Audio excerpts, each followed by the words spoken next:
Assalamualaikum warahmatullahi wabarakatuh. Salam Bhinneka Tunggal Ika, salam dari Sabang sampai Merauke. Berbeda-beda tetap satu tujuan, salam Pancasila NKRI harga mati. Mohon di subscribe ya sedulur semuanya. Nasab sudah selesai. Kalau Mbak Alwi bukan cucu Nabi Muhammad SAW? Dari dalil ilmu nasab mustahil. Dari dalil ilmu filolog manuskrip mustahil. Dari dalil ilmu rijalul hadis mustahil. Dari dalil ilmu sejarah mustahil. Dari dalil DNAG, jangankan cucu Nabi Muhammad SAW, orang Arab saja bukan. 100% nasab Mbak Alwi sudah selesai. Bukan cucu Nabi Muhammad SAW, tapi cucu Nabi Muhammad palsu. Coba, logis apa tidak orang yang mengaku cucu Nabi ini secara data di abad ke-9 Hijriah, 895 Hijriah, mengaku keturunan Nabi, kemudian mengurut nama-nama.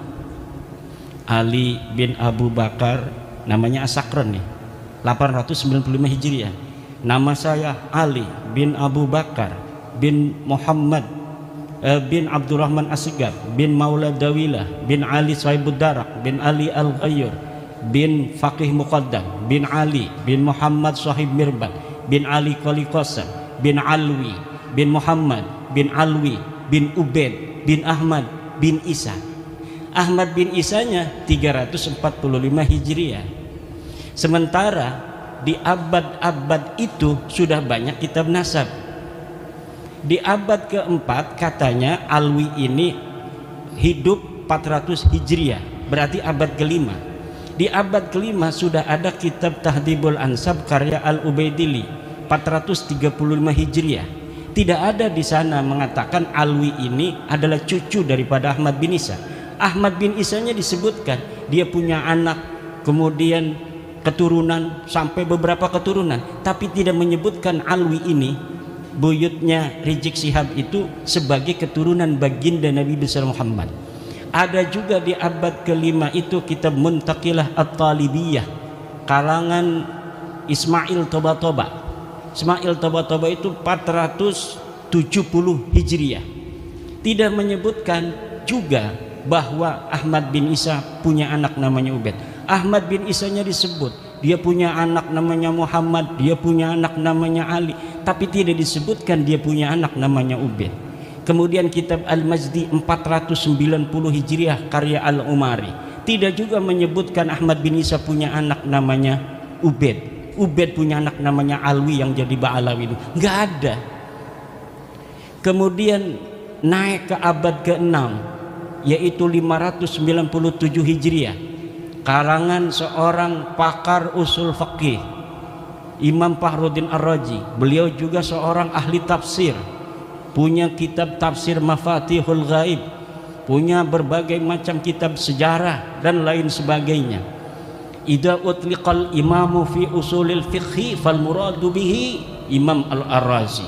Kalau dimutlakkan nama al-imam, qala al-imam dalam kitab-kitab usul fiqih, itu maksudnya adalah al-Imam Fakhrur Razi.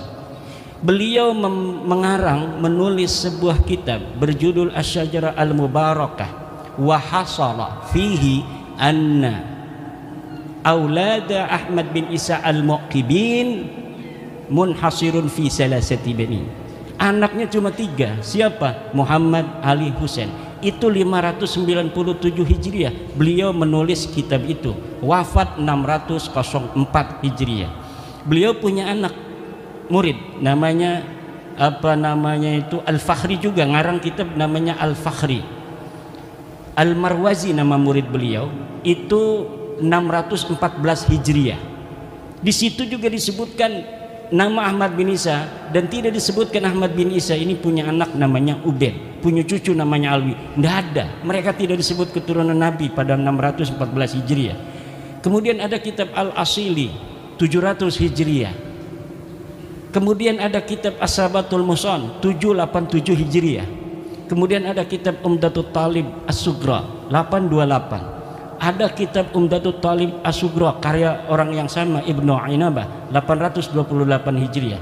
Sampai abad ke-8, abad 9 awal ini tidak ada orang yang menyebutkan ahli nasab itu bahwa Ba'alawi keturunan baginda Nabi besar Muhammad SAW. Padahal mereka sudah ada itu di abad 9 itu, mereka sudah mulai mengaku sebagai turun Nabi. Ali bin Abu Bakar As-Sakran ini sudah mengaku keturunan Nabi di abad 9. Tapi orang-orang Yamannya saja itu tidak ada yang mencatat mereka sebagai keturunan Nabi di abad 9 itu. Maka saya sebutkan ada 550 tahun kosongnya riwayat antara pengakuan dan orang yang diaku. Orang yang diaku 345 Hijriah, mereka mengaku 895 Hijriah. Hitung pakai kalkulator 550 tahun. Itu kalau kita mau kasihan. Itu versi kasihan itu 550 tahun itu. Versi yang tidak kasihan dalam ilmu nasab itu, dalam ilmu nasab, sebuah kitab sejarah, la yuqaddamu bihalin ala ma yusbituhun nasabun. Ilmu sejarah, sejarawan tidak bisa didahulukan dari apa yang telah ditetapkan oleh ahli nasab. Sedangkan Ali As-Sakran ini ngarangnya kitab sejarah tasawuf dan amalannya. Maka walaupun ada susunan dia menyebutkan nama-nama sampai Ahmad bin Isa, itu sebenarnya dalam ilmu nasab tidak dianggap sama sekali. Adanya nama mereka itu muncul dalam kitab nasab, dalam kitab Tuhfatut Talib 996 Hijriyah. Itu kalau dihitung 651 tahun. Cuma dalam kitab Tuhfatut Talib yang menyebut nama-nama mereka itu, Alwi sudah ada di situ tuh. Karena kan mengakunya 895 Hijriah. Kemudian 996 Hijriah ada masuk nama dia. Masuknya apakah berdasarkan maraji? Tidak. Orang yang mengarang kitab itu Tuhfatut Talib namanya As-Samarqandi mengatakan, saya melihat fi ba'dit ta'aliq, dalam sebagian kertas-kertas ta'liq. Jadi bukan berdasarkan maraji dari kitab-kitab, tetapi berdasarkan apa yang dia temukan dari kertas yang ada di pinggir jalan. Dia nemuin aja, wah ada nih bin, masukin aja supaya kitab saya agak banyak lah. Itu hanya begitu saja. Di dalam ilmu nasab, ida urifal wadi'u intafal istidlal. Apabila ditemukan dan diketahui pemalsunya, maka istidlal itu hilang. Nah, kitab Tuhfatut Talib ini tidak bisa untuk dijadikan referensi. Kenapa? Walaupun dia kitab nasab, tetapi penulisnya sudah iktiraf bahwa dia mendapatkannya bukan berdasarkan maraji dari kitab-kitab sebelumnya. Sedangkan di dalam kitab nasab, nasab itu bisa diisbat hanya oleh kitab-kitab nasab. Jadi kitab-kitab nasab yang ada di sejak masa 199 Hijriah, Abnaul Imam fi Misrawasan, itu Abnaul Imam kitab aslinya yang kemudian pada abad kelima dipalsukan, katanya ini karya Yahya bin Ismail Toba-Toba, padahal itu karya Ibrahim Toba-Toba yang wafat 199 Hijriah. Itu sudah ada kitab nasab 199 Hijriah, sudah ada kitab nasab, ditulis semua keturunan Imam Hasan dan Imam Husain. Gak bisa orang masuk sembarangan. Kemudian ada kitab Nasabu Quraisy, ada kitab Nasab Bani Quraisy, ada kitab As-Sam'ani tentang nasab, ada kitab Silsilatil Alawiyah 340 Hijriah karya Abu Nasr Al-Bukhari. Tapi di situ bukan masa di mana Ahmad bin Isa hidup, jadi kita nggak pakai sebagai dalil. Yang kita pakai dalil mulai daripada kitab nasab yang bisa diakses paling tua, yaitu Tahdzibul Ansab karya Al-Ubaidili 435 Hijriah. Jadi kitab-kitab nasab itu sudah menafikan mereka sebagai turun Nabi. Ini kata Hanif Alatas, kalau tidak ada yang menyebut, itu bukan berarti dia tidak ada. Kalau misalnya ada yang menafikan bahwa Alwi bukan cucu Nabi di abad 5, baru bisa diterima bahwa Alwi itu bukan cucu Nabi. Tapi tidak ada orang yang menafikan Alwi sebagai cucunya Ahmad bin Isa di abad kelima. Alasannya begitu. Kalau Kiai Imad bisa menemukan satu kitab yang menafikan katanya Ubaid sebagai anak Ahmad bin Isa, Alwi sebagai cucu daripada Ahmad bin Isa, baru itu sahih. Kalau tidak ada yang menafikan, tidak, kata saya. Coba lihat dalam kitab tauhid yang kecil aja, kitab Syarah Aqidatul Awam. Kitab apa itu? Karya Ibrahim Al-Laqani, Tuhfatul Murid ya. Tuhfatul Murid itu bagaimana? Sesuatu yang sah untuk dinafikan adalah sesuatu yang subut.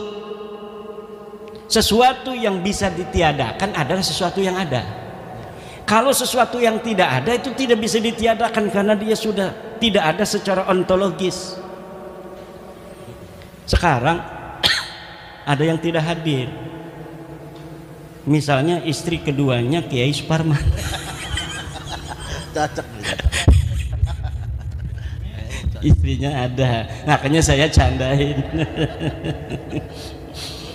Misalnya Kiai Suparman punya istri dua, misal yang hadir cuma permaisuri, ada misalnya namanya Mesaro. Misal kok Masyarakat tidak ada? Nah, tidak ada itu karena memang tadinya ada. Tapi kalau memang sesuatu itu tidak ada, maka bagaimana sesuatu yang tidak ada kemudian kita nafikan? Itu dalam teori filsafat itu tidak logis. Kalamun ghairu mantiqiyyin. Kalam yang tidak mantiki, yang tidak logis. Tidak masuk akal. Nah, ini akan panjang ini karena semuanya sudah paham. Nanti kita di dalam diskusi aja bahwa begini kesimpulannya. Untuk mengetahui dia diisbat cucu Nabi atau tidak, itu menggunakan metodologi nasab, ilmu nasab dan kitab nasab. Secara kitab nasab mereka sudah hakul yakin kata Ramai Rama bahwa mereka bukan cucu Nabi. Untuk mengetahui apakah mereka ini nama-nama yang disebutkan sampai Ahmad bin Isa itu sosok historis, orangnya betul-betul ada atau tidak, itu menggunakan pendekatan historis, yaitu melalui menelusuri nama-nama keluarga mereka ini dalam kitab-kitab sejarah. Dan dalam penelitian penelusuran saya mengenai nama-nama keluarga mereka, dari mulai Abdurrahman Segaf, kakeknya Ali Abu Bakar As-Sakran, Abdurrahman As-Segaf punya ayah katanya namanya Muhammad Maula Dawilah. Ini adalah sosok yang fiktif. Dari mulai Muhammad Maula Dawilah punya ayah Ali Sahibud Darak, Ali Al-Ghayyur, Faqih Muqaddam, Ali bin Sahib Mirbat bin Ali Qali Qasam bin Alwi, sampai Ubaid, itu semuanya sosok ahistoris, orang fiktif yang namanya diurut begitu saja demi untuk mencapai ketersambungan sampai Ahmad bin Isa yang sudah sahih sebagai keturunan Nabi. Jadi jangankan bisa diisbat secara ilmu nasab, uang sosoknya aja nggak ada. Bagaimana sih Kiai Imad bisa menemukannya begini Pak? Di Tarim itu banyak orang dulu. Faqih Muqaddam itu 653 Hijriah. 653 Hijriah di Tarim itu banyak ahli-ahli agama, ulama-ulama besar. Ada kitab-kitab nasab sejarah yang ditulis.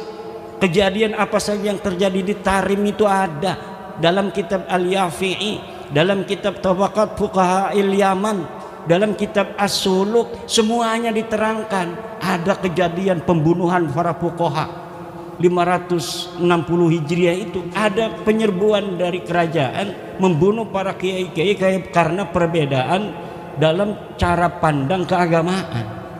Tapi tidak ada satupun nama-nama yang disebutkan ulama baik yang dibunuh maupun tidak dibunuh dari keluarga Ba'alwi. Kenapa? Karena memang waktu itu mereka tidak ada di Tarim.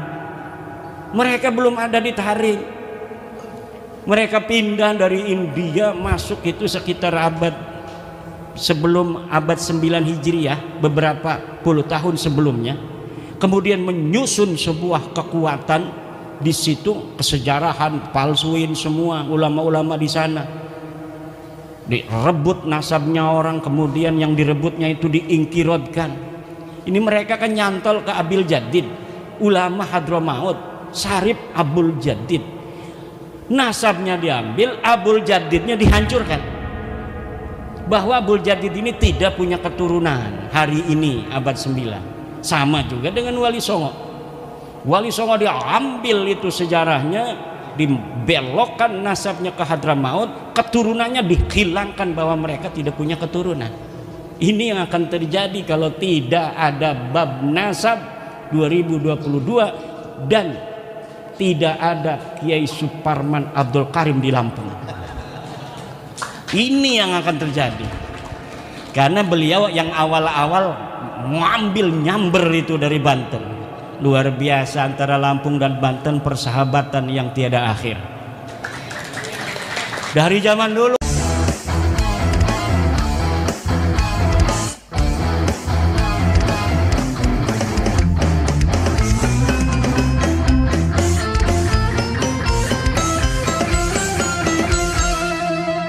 Jadikanlah hidup lebih berarti, jadikanlah laskar sang pemberani, membela ulama kiai pribumi, Wali Songo pewaris negeri. Gelora jiwa ini tak tertandingi, jangan coba-coba mengganggu negeri. Ulama kami terhina, kami pun tak terima, siap jihad jadi semboyan kita. Kami adalah laskar sabilillah, pecinta Wali Songo dan para anbiya, pewaris peradaban Islam di Nusantara hingga berkibar bangsa Indonesia. Kami perisai para ulama, sepenuh hati korbankan jiwa dan raga. Bila nanti tertulis jihad pilihan kami, Syahid bela agama dan negara. Kami terlahir di bumi pertiwi, terpatri suci sejarah negeri, korbankan darah nyawa leluhur kami. Jangan kau coba rubah dan kau pecundangi. Wali Songo adalah zuriat Nabi, santun berakhlak berbudi pekerti, wariskan agama dan budaya Islami. Jangan coba nodai kami, bela sampai mati. Kami adalah laskar sabilillah, tak akan gentar meskipun berkalang tanah, demi bela agama juga bela negara. Ikhlas jihad dan Syahid bersama ulama, relakan kami pergi dan berjuang, jadi perisai Wali dan kebenaran. Meski harus berkorban nyawa satu ibadah, demi kebenaran menang dan ditegakkan. Kami adalah laskar sabilillah, pecinta Wali Songo dan para anbiya, pewaris peradaban Islam di Nusantara hingga berkibar bangsa Indonesia. Kami perisai para ulama, sepenuh hati korbankan jiwa dan raga. Bila nanti tertulis jihad pilihan kami, Syahid bela agama dan negara.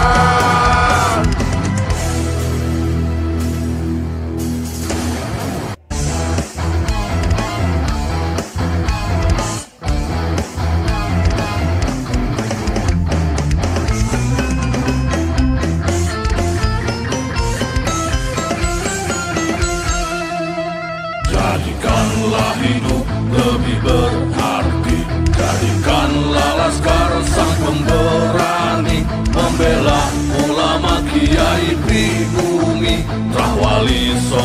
pewaris negeri. Gelora jiwa ini tak tertandingi. Jangan coba-coba mengganggu negeri. Ulama kami terhina, kami pun tak terima. Siap jihad jadi semboyan kita. Kami adalah Laskar Sabili.